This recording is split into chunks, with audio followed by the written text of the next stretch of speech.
Respected Girish sir, my good friend also. In fact, we have been working together from at least 4-5 years, especially for NEP and other university activities. Coordinator Ashalata madam and Raghu sir and all other faculty members and dearest students. In fact, ನಿಮಗೆ 2 ಅಥವಾ 3 ದಿನದಿಂದ ಒಂದೇ ಪ್ರಶ್ನೆ ಅಥವಾ ಒಂದೇ problem ಕಾಡ್ತಾ ಇರುತ್ತೆ. ಏನಪ್ಪಾ ಅಂದರೆ ಗ್ರಾಜುಯೇಷನ್ ಡೇಗೆ ಹೆಂಗೆ ರೆಡಿ ಆಗೋದು ಅಥವಾ ರೆಡಿ ಆಗೋದು, ಎಷ್ಟು ಟೈಮ್ಗೆ ಹೋಗಬೇಕು, ಏನು ಮಾಡ್ತಾರೆ, ಯಾವ ರೀತಿ ಇರಬೇಕು, ಫೋಟೋಸ್ ಯಾವ ರೀತಿ ತೊಗೋಬೇಕು, ಇನ್ಸ್ಟಾಗ್ರಾಮ್ ಯಾವ ರೀತಿ ಫಿಲಪ್ ಮಾಡಬೇಕು, ಅದೆಲ್ಲ ಇರುತ್ತೆ. ನಾವಿದ್ದಾಗೂ ಅದೇ ಇದ್ದಿದ್ದು, ನೀವಿದ್ದಾಗೂ ಅದೇ ಇದ್ದೀರ.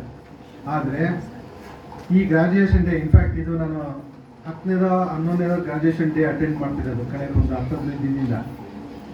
ಎಲ್ಲ ಕಾಲೇಜಲ್ಲೂ ಒಂದೇ ಒಂದು common thing, the interest of the students. Right, ನಾನು ಎಲ್ಲ ಕಡೆ ಅದೇ ಹೇಳ್ತಾ ಇರೋದು. ಏನಪ್ಪ ಅಂದರೆ, ನೀವು 3 ವರ್ಷ ಮುಂಚೆ ವಿದ್ಯಾರ್ಥಿಗಳಾಗಿ ಕಾಲೇಜಿಗೆ ಸೇರ್ಕೊಂಡಿರ್ತೀರ. ಇವತ್ತು ಒಬ್ಬ ಜವಾಬ್ದಾರಿಯುತ ನಾಗರಿಕನಾಗಿ ಹೊರಗಡೆ ಹೋಗ್ತಾ ಇದ್ದೀರಾ. ಈಗ ಈ ಜವಾಬ್ದಾರಿ ಅನ್ನೋದು ಏನಿದೆ, ಅದು ಸುಮ್ಮನೆ ಬರೋದು ಅಂಥದ್ದಲ್ಲ, ಸುಮ್ಮನೆ ಹೋಗೋದು ಅಂಥದ್ದಿಲ್ಲ. ರೈಟ್, ನೀವು 3 ವರ್ಷ ಮುಂಚೆ ಬಂದಾಗ ಅಟ್ಲೀಸ್ಟ್ ಒಂದು ಒಳ್ಳೆ ಡಿಗ್ರಿ ತೊಗೊಂಡು ಹೋಗೋಣ ಅನ್ನೋ ಒಂದು ಜವಾಬ್ದಾರಿಯಿಂದ ಬಂದಿರ್ತೀರ. ಈಗ ಹೊರಗಡೆ ಹೋಗಿದ ತಕ್ಷಣ ಜವಾಬ್ದಾರಿ ಜಾಸ್ತಿ. ಏನಪ್ಪ ಅಂದರೆ, ಮುಂದೆ ಓದೋದ ಅಥವಾ ಕೆಲ್ಸಕ್ಕೆ ಸೇರಬೇಕು ಅಂದರೆ ಯಾವ ಕೆಲ್ಸಕ್ಕೆ ಸೇರೋದು, ಅಥವಾ ಕೆಲ್ಸಕ್ಕೆ ಸೇರಲಿಲ್ಲ ಅಂದ್ರೂ ಓದೋದು, ಕೆಲ್ಸಕ್ಕೆ ಸೇರೋದು, ಇದೇ 3 ಆಪ್ಷನ್ ಇರುತ್ತೆ. ಮತ್ತೆ ಬೇರೆ ಇನ್ನೇನು ಆಪ್ಷನ್ ಜಾಸ್ತಿ ಇರೋದಕ್ಕೆ ಸಾಧ್ಯ ಇಲ್ಲ. ಬಟ್ 2-3 ಇಂಪಾರ್ಟೆಂಟ್ ವಿಷಯ ಹೇಳಲೇಬೇಕು. ಒಂದು, ನಮ್ಮಲ್ಲಿ 100 ಜನ ಸೆಕೆಂಡ್ PUC ಪಾಸ್ ಆದರೆ 32 ಜನ ಮಾತ್ರ ಡಿಗ್ರಿ ಮಾಡಿದ್ರು. ಅದು ನೀವು ಒಬ್ಬರು. That means you are fortunate. ಒಂದಾಯಿತು. ಎರಡನೇದು, ನೀವು ಬೆಂಗಳೂರಲ್ಲಿ, ಅದು ವಿಜಯನಗರಲ್ಲೂ, ಅದರಲ್ಲೂ ಈ ಕಾಲೇಜ್ ಸೇರಿ ಓದಿರೋದು, ಅದು ನಿಮಗೆ ಸಿಕ್ಕಿರೋ ಅಂಥ 2ನೇ ಒಂದು ಲಕ್ ಫ್ಯಾಕ್ಟರ್. ಯಾಕೆ ಅಂದರೆ, ನಮ್ಮ ಕರ್ನಾಟಕದಲ್ಲಿ ನಾನು ಗೌರ್ಮೆಂಟ್ ಕಾಲೇಜಲ್ಲಿ ಇರೋದ್ರಿಂದ ತುಂಬ ಕಾಲೇಜ್ಗಳ ಸ್ಥಿತಿಗತಿ ಬಗ್ಗೆ ನೋಡಿದ್ರೆ ನೀವು ಎಷ್ಟೋ ಪಾಸಿಟಿವಲ್ಲಿದ್ದೀರಾ, ಎಷ್ಟೋ ಅಡ್ವಾಂಟೇಜಸಲ್ಲಿದ್ದೀರಾ. ಇನ್ನು 3ನೇದು, ನೀವು ಬೆಂಗಳೂರಲ್ಲಿದ್ದು ರಮಣೇಶ್ವರಿ ಕಾಲೇಜಲ್ಲಿ ಓದಿ ನೀವು ಏನು ಸಕ್ಸಸ್ ಆಗಲಿಲ್ಲ ಅಂದರೆ ಇನ್ನೆಲ್ಲೂ ಆಗಲ್ಲ ಅಂತಲೂ ಆಯಿತು. That is also fact. Right. So ಎಲ್ಲ ನಿಮ್ಮ ಹತ್ರನೇ ಇದೆ.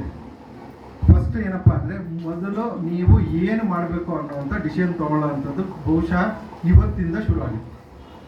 ಏನು, ಹೈಯರ್ ಎಜುಕೇಷನ್ ಹೋಗ್ಬೇಕು. ಆಯಿತು, ಇಲ್ಲಿಂದ ಜ್ಞಾನ ಭಾರತಿ, ನಾವು ಇಲ್ಲಿ ನಮ್ಮ ಅಸೋಸಿಯೇಷನ್ ಇದೆ ಅಥವಾ ನಮ್ಮ ಏನು ಯೂನಿವರ್ಸಿಟಿ ಇದೆ, ಇಲ್ಲಿಂದ ಸುಮಾರು 4-5 ಕಿಲೋಮೀಟರ್ ದೂರ ಅಷ್ಟೇ ಇರೋದು. You are one of the closest colleges of to Bangalore university. ಒಂದಾಯಿತು. ಎರಡನೇದು, ಇಲ್ಲಿ ಸುತ್ತಮುತ್ತ 10 ಕಿಲೋಮೀಟರ್ ರೇಡಿಯಸಲ್ಲಿ, ನಿಮ್ಮ ಕಾಲೇಜಿನ ರೇಡಿಯಸಲ್ಲಿ 4-5 ಯೂನಿವರ್ಸಿಟಿಗಳಿವೆ. ಸುಮಾರು 50 ಕಾಲೇಜ್ಗಳಿವೆ. 50 ಕಾಲೇಜಲ್ಲಿ ಮೋಸ್ಟ್ ಆಫ್ ದ ಕಾಲೇಜಸಲ್ಲಿ PG ಇದೆ.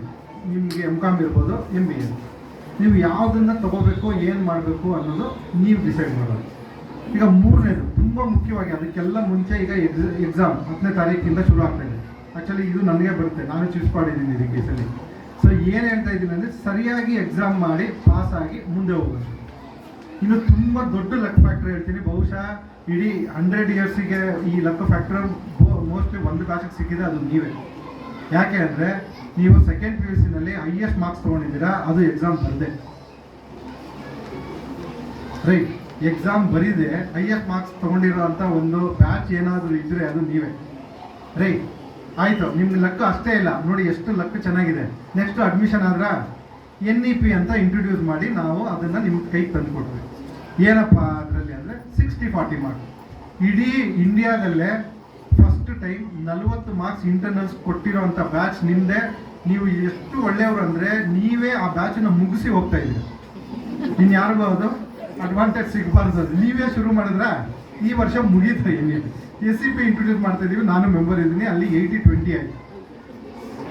ರೈಟ್, ನೀವು ಒಂದೇ ಒಂದು ನಿಮಿಷ ಕಣ್ಮುಚ್ಕೊಂಡು ಯೋಚನೆ ಮಾಡಿ, ಸರ್ 60 ಮಾರ್ಕ್ಸ್ಗೆ ನಾವು ಪಡ್ತಿರೋ ಕಷ್ಟ ಯಾರಿಗೂ ಹೇಳ್ಕೊಳಂಗಿಲ್ಲ, ಇನ್ನು 80 ಮಾರ್ಕ್ಸ್ ಇದ್ದರೆ ಏನು ಮಾಡ್ಬೋದಿತ್ತು ಅಂತ. 60 ಮಾರ್ಕ್ಸ್ಗೆ ನಾವು ನಿಮಗೆ 24 ಮಾರ್ಕ್ಸ್ ಕೇಳ್ತಾ ಇದ್ದೀವಿ. ಈಗ 80 ಮಾರ್ಕ್ಸ್ಗೆ 32 ಮಾರ್ಕ್ಸ್ ತಗೋಕೆ ಪಾಸಿಂಗ್ ಮಾರ್ಕ್ಸ್, ಅದನ್ನು ನಾವು ಗೈಡ್ಲೈನ್ಸಲ್ಲಿ ಕೊಡ್ತಾ ಇದ್ದೀವಿ. ಸೊ ನನ್ನ ಪ್ರಕಾರ ನೀವೇನು ಇಷ್ಟು ಜನ ಕೂತಿದ್ದೀರಾ, ನೀವು ಎಲ್ಲೋ ಒಂದು ಕಡೆ ವಿದ್ಯಾಭ್ಯಾಸ ವಿಷಯದಲ್ಲಿ ನಮ್ಗಿಂತ ಲಕ್ಕಿ. ನಾನು ಓದಬೇಕಾದ್ರೆ ಸೆಕೆಂಡ್ PUC ಪಾಸ್ ಆಗಬೇಕಾದ್ರೆ ನ್ಯಾಷನಲ್ ಕಾಲೇಜಲ್ಲಿ ಬೆಳಿಗ್ಗೆ ಪ್ರಜಾವಾಣಿ ತೆಗೆದು ನೋಡಿದಾಗ